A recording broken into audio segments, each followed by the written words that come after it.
बिटिया, कुछ है क्या खाने को? दोपहर 3 बजे के आसपास रामेश्वर बाबू ने बहू के कमरे में आवाज लगाते हुए कहा। ये भी कोई वक्त है खाने का?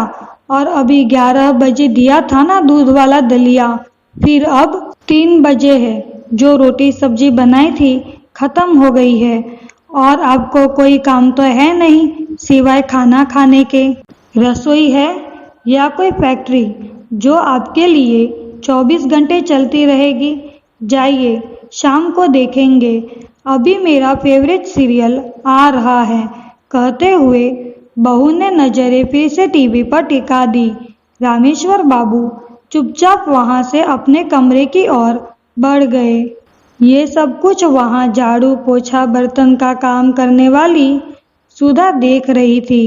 वह मन ही मन सोचने लगी कि कहने को तो इतना बड़ा बंगला है, बड़ी बड़ी गाड़ियां हैं, पैसा है, मगर इतने बड़े बंगले पैसे होने के बावजूद दिल बहुत छोटा है इनका, जो अपने घर के पिता तुल्य ससुर जी की सेवा नहीं कर सकते। कम से कम उन्हें भूखे पेट तो मत रखो। काश अगर मेरे ससुर जी होते तो मैं पिता की भांति उनकी सेवा करती। काम करते करते अचानक उसे स्मरण हुआ, ना जाने कितने फल और बादाम काजू डाइनिंग टेबल पर पड़े पड़े सड़ते रहते हैं और अधिकतर बासी होने पर फेंक दिए जाते हैं। घर के बच्चे उन्हें देखते तक नहीं हैं क्योंकि उन्हें फ्रेश चीजें खाने का शौक है। उस पर आजकल वो क्या कहते हैं? हाँ, जंक फूड। वह तो उन चीजों के शौकीन हैं। ये फल मेवे वहां देखकर अनदेखा कर देते हैं। साहब मालकिन को जहां अपने काम और किटी पार्टी से फुर्सत नहीं है तो वहां क्या खाएंगे और क्या देखेंगे? बच्चे बेचारे, बुजुर्ग दादाजी तो उनका मुंह तो बिना दांतों की बस्ती है। उनकी दाल तो खिचड़ी दलिया से ही गल सकती है, तो वह क्या खाएंगे फल मेवे? तभी कुछ सोचते हुए सुधा का चेहरा खिल उठा। उसने एक मुट्ठी मेवा सिलवटे पर पीसे और जरा से दूध में एक पके केले के साथ मसल कर बुजुर्ग रामेश्वर बाबू को पकड़ा दिए और बोली, बाबूजी चुपचाप खा लीजिए, आपको भूख लगी है ना? अब प्यासे को थोड़ा सा पानी मिल जाए तो वो अमृत समान होता है। बुजुर्ग रामेश्वर बाबू भीगी हुई पलकों को साफ करते हुए तेजी से खाने लगे। उन्हें संतुष्टि से खाते हुए देखकर सुधा को भी संतुष्टि मिल रही थी। ऐसे में अब ये रोज का नियम हो गया। सुधा रोज ऐसे गरिष्ठ व्यंजन दोपहर में टीवी से चिपकी बहू की नजर बचाकर बुजुर्ग रामेश्वर को दे देती।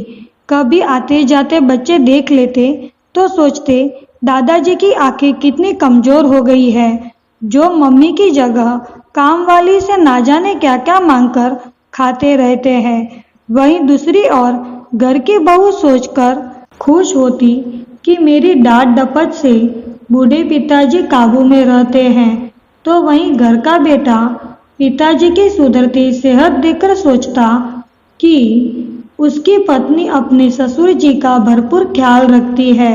और घर की काम वाली सुधा सोचती है उसकी नौकरी भी यही है और जिंदगी भी यही है। झाड़ू बर्तन करते करते जाने कब सासे साथ छोड़ जाए।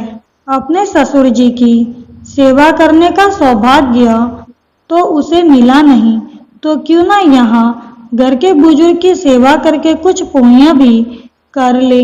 वहीं बुजुर्ग रामेश्वर बाबू सोचते कि अब सोचना समझना क्या है, दिन ही तो काटने हैं, भूखे रहकर मरने से अच्छा आखिर वक्त में जो सेवा और सम्मान दे रहा है ले लो। और वह अक्सर सुधा को आशीर्वाद देते हुए सोचते, अगले जन्म में भगवान मुझे अमीर बनाना चाहे मत बनाना, बस बेटी देना या बहू देना तो ऐसे सुलझे हुए संस्कारों वाली सुधा जैसी देना।